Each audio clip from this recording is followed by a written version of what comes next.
Bom dia, gente. Vamos para mais uma semana de história. Hoje nós vamos começar uma unidade nova, a unidade 6, que é Roma Antiga. E vamos trabalhar então o capítulo 13, Formação e Expansão de Roma. Então, ao longo da sua história, Roma passou por transformações bastante profundas, de um pequeno povoado à capital de um vasto império, de principal centro de perseguição aos cristãos, a sede da primeira igreja cristã criada no mundo, e de uma cidade-estado, a capital do Estado italiano moderno. Roma teria sido fundada em meados do século 8 a.C., no centro da Península Itálica, às margens do rio Tibre. Vestígios encontrados no Monte Palatino indicam que, naquela época, ali se formou uma comunidade composta de várias aldeias de latinos, um dos povos que começaram a entrar na Península Itálica por volta de 2200 a.C., assim como os sanitas, etruscos, gregos e cartagineses. Essa comunidade se beneficiava do acesso rápido das águas do Tibre e do Tirreno, além da proximidade das cordilheiras dos Alpes, que formavam uma barreira natural contra a entrada dos invasores. Então, nós vamos começar a falar sobre a monarquia, porque, na verdade, grande parte dos estudiosos adota uma periodização da história antiga de Roma, onde eles se baseiam exatamente em regimes políticos adotados em cada momento. Então, nós tivemos a monarquia, a república e o império. Então, nós vamos falar da monarquia, que foi de 753 a.C. até 509 a.C. Então, no século 7 a.C., os etruscos se espalharam pela planície do Lácio e incorporaram Roma a seus domínios, tornando-a, então, um importante centro comercial, e a cidade-estado passou a ser a mais importante da região.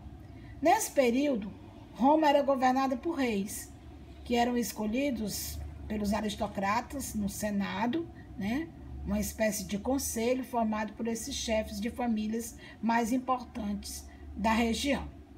Os reis deviam ouvir a opinião do Senado em todas as questões que fossem relativas à cidade-estado, e dependiam das assembleias para garantir o seu poder. Aí nós temos uma imagem de uma assembleia do Senado, né, onde o rei teria que ouvir a opinião dos senadores, né, dos aristocratas. A sociedade romana naquela época era formada majoritariamente de indivíduos livres, divididos entre patrícios, plebeus, clientes e escravos. Então, os patrícios eram o grupo mais importante, era detentor do maior poder, formado por grandes proprietários de terras que acreditavam ser descendentes de Rômulo. Os plebeus eram compostos de artesãos, comerciantes, pequenos proprietários. Não podiam casar com patrícios, nem exercer cargos públicos ou religiosos, e tinham que servir ao exército. Os clientes, em geral, eram ex-escravos, dependiam completamente dos patrícios. E os escravos, né, eram prisioneiros de guerra ou de devedores, eram usados nos trabalhos pesados, seus donos tinham poder de vida sobre eles, de vida e morte sobre eles, certo? Aí nós vamos então para a República, né, que vai ser de 509 até 27 a.C. Então, no final do século 6 a.C., o domínio etrusco chegou ao fim. O governo de Roma passou a ser uma res publica, que em latim significa coisa pública. Porém, essa coisa pública, ela tinha um sentido bem diferente daquele que nós usamos hoje mais comumente. Na nossa sociedade, um bem público é aquele que pertence a uma coletividade. Na República Romana, por sua vez, a coisa pública significava que o Estado deixava de pertencer ao rei para ser administrado pelos cidadãos, que no início eram apenas os patrícios. Então, houve uma nova ordem política nesse período republicano. Os antigos reis foram substituídos por 2 cônsules. Eles eram escolhidos, claro, pelos patrícios no Senado e auxiliados por magistrados, que tinham diversas funções para exercer. E as assembleias, que estavam divididas em cúrias, centúrias e plebe. Então, as cúrias eram os cidadãos, eram divididos pelo local de origem, de residência, e dele participavam só os patrícios. As centúrias participavam os moradores de Roma, de acordo com a riqueza, com a participação no exército. Era composto de patrícios e plebeus, mas os plebeus tinham um menor poder de decisão. E a plebe era formada apenas pelos plebeus. Podiam eleger os magistrados, mas não podiam exercer cargos políticos, não tinham direitos, porque esses eram exclusivos dos patrícios. Bom, os magistrados que auxiliavam os cônsules. Os cônsules, como nós já vimos, eram responsáveis pelo comando do exército em tempos de guerra, além de presidir o Senado e os comícios. Aí tinha os pretores, que eram responsáveis pela justiça, os edis, que tomavam de conta dos serviços públicos, como abastecer a cidade, a segurança, pavimentação das ruas, organização, jogos públicos, né? E também tinha os questores. Quem eram os questores? Os questores eram uma espécie de responsáveis pelo tesouro público, né? E tinha os censores, que os censores eram quem fazia a contagem da população.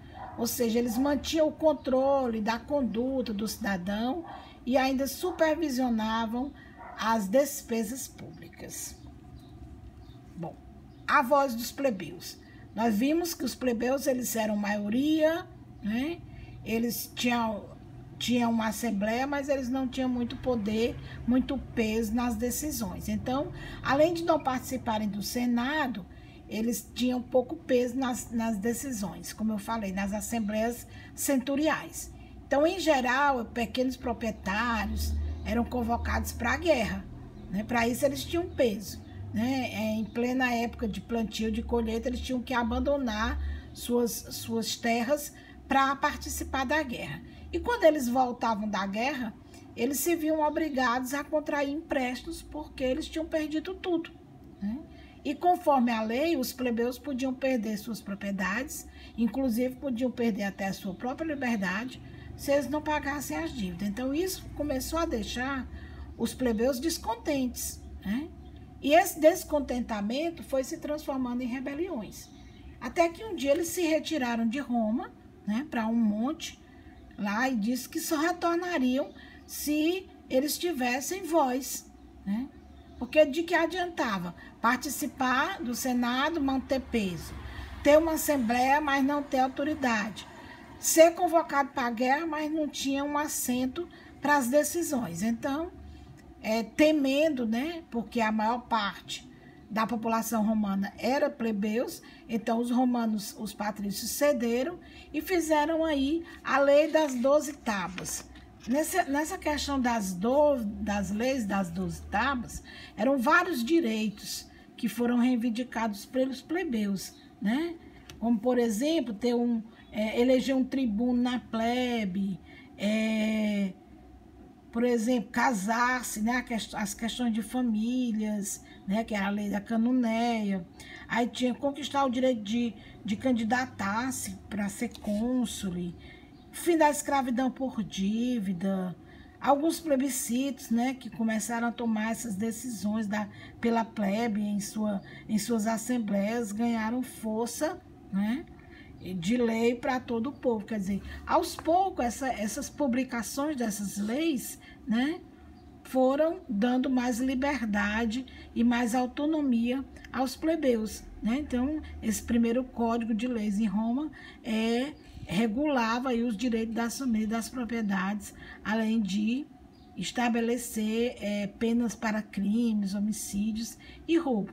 E as primeiras leis escritas reafirmaram, então, a submissão das mulheres, dos escravos, a proibição do casamento entre patrícios e plebeus, e somente após muitos anos de luta, como a gente viu, foi que as primeiras reivindicações dos plebeus se mostraram, né, a tempo para poder eles voltarem, né, essa era a condição para que eles voltassem a um convívio normal em Roma.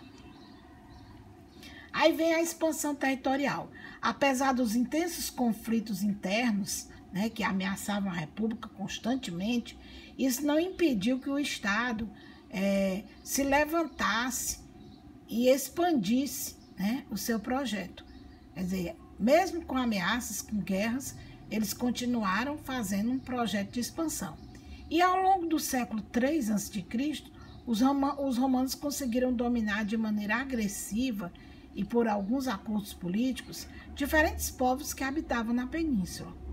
E entre essas guerras, né, que garantiu aos romanos terras para a agricultura, controle de rotas comerciais, soldados para o exército e uma nova fonte de renda, os habitantes desses territórios conquistados eram obrigados a pagar tributos, né? Então, a gente vê aí o quanto o Império Romano era grandioso, né? Na época dele, a conquista de muitas regiões ao longo da Península Itálica. E aí a expansão territorial, né, que era um contínuo avanço dos romanos, parou em um adversário forte e poderoso, a cidade de Cartago, uma potência comercial marítima. Então a disputa por rotas comerciais no Mediterrâneo levou Roma e Cartago a guerrear, né? Eram as famosas Guerras Púnicas. Era uma série de batalhas que ficou conhecida com esse nome, Guerras Púnicas. Mas por quê? Porque os cartagineses eram chamados de Pune pelos romanos, né? Então elas iniciaram em 264 a.C. e só vão finalizar em 146 a.C. Claro, com os romanos vencendo, né? Os romanos venceram, conquistaram Cartago e a transformaram em uma província de Roma. Bom, quais foram as consequências dessa expansão? Roma enriqueceu, né? Enriqueceu através dos tributos dos vencidos. Obteve terras, né? O que levou ao surgimento de grandes propriedades, muitos escravos que podiam ser vendidos, alugados ou até mesmo mortos por seus donos. Então, as conquistas possibilitaram a formação de um novo grupo social, que foram os cavaleiros, né? E também, os cavaleiros eram quem? Os cavaleiros eram plebeus que enriqueciam com a cobrança de impostos e atuavam em cargos públicos e exploravam a economia, né, de certas áreas conquistadas. E alguns desses plebeus enriquecidos, assim como os membros de alguma elite, as elites conquistadas pelos romanos, conseguiram participar do Senado, chegar a ser cônsul, né, chegar ao consulado. Então, assim, surgiram os que nós chamamos a nobilitas, né? Nobilitas era uma nova aristocracia romana, né? Foi nessa época aí, das consequências da expansão, que houve a revolta de Esparta, né? O gladiador, como a gente sempre costuma ver ou assistir ou ver alguns filmes do gladiador que mostra exatamente o período dessa expansão romana, certo? A outra face das conquistas, bom, além do acúmulo de riquezas, Roma também contou com um aumento de pobres, né, nas cidades e nos campos. Por quê? Porque na cidade o ambiente era caótico, né? Um ambiente muito caótico, de criminalidade, fome, doença. Tudo isso revelava o outro lado da prosperidade de Roma. Quer dizer, nem tudo era flores, nem tudo reluzia ouro. Então, somente os patrícios e alguns plebeus que enriqueceram com essa expansão. Então, os pobres camponeses ficaram cada vez mais pobres. E aí acontecia o êxodo rural. Ou seja, muitos camponeses se deslocavam para as cidades à procura de trabalho. Aí a gente sabe que nas cidades, com esse ambiente caótico, com criminalidade, né, não existia emprego para todo mundo, né? Eles encontraram muitas vezes nas cidades não encontraram o que eles procuravam, que era trabalho, certo? Então, diante dessa situação aí, Tibério Craco, que era um tribuno eleito da plebe, propôs várias medidas para tentar conter essa crise. E uma das medidas estabelecidas era uma ampla reforma agrária, né? Fazia o quê? Limitava o tamanho das propriedades rurais e distribuía essas terras entre os camponeses pobres. Quer dizer, essa medida aí, né, apesar de aprovada pelo Senado, ela teve uma repercussão muito grande. Ela teve uma resistência por parte da elite grandiosa, que acabou com o assassinato de Tibério. Quer dizer, Tibério foi assassinado, né, numa rebelião de resistência das elites que não aprovavam, que não achavam correto a reforma agrária. Pois bem, 10 anos depois, outro Craco, né, Caio Graco, propôs cidadania romana aos povos aliados. Isso foi outro tumulto, né? Ou seja, 10 anos depois, as ideias de Tibério vieram à tona, né, sobre reforma agrária, foram retomadas por esse irmão dele, né, que também era um tribuno da plebe. Aí, quando ele propôs estabelecer cidadania romana aos povos aliados, na Península Itálica, houve de novo uma resistência, né, uma resistência das propostas dele. Então, Caio Graco, temendo ser assassinado como o irmão dele, ordenou que um escravo o matasse, e ele assim o fez. Então, aí nós temos a imagem dos dois irmãos, Tibério e Caio Graco, né? E aí, nós temos o exército e os seus líderes. Nós vimos que, com as constantes guerras e conquistas, o exército romano ele se fortaleceu, né, politicamente, e se profissionalizou. Então, os novos soldados eram ligados aos seus generais. Por quê? Porque os generais, eles davam muitos agrados, né? Eles recebiam deles terras, escravos, objetos saqueados, né? Então, eles agradavam bastante. Então, nesse cenário, os líderes militares começaram a ganhar popularidade, começaram a ganhar poder político. Esse foi o caso do general Júlio César, que soube manipular a situação para formar o primeiro triunvirato. Oxe, e o que é triunvirato?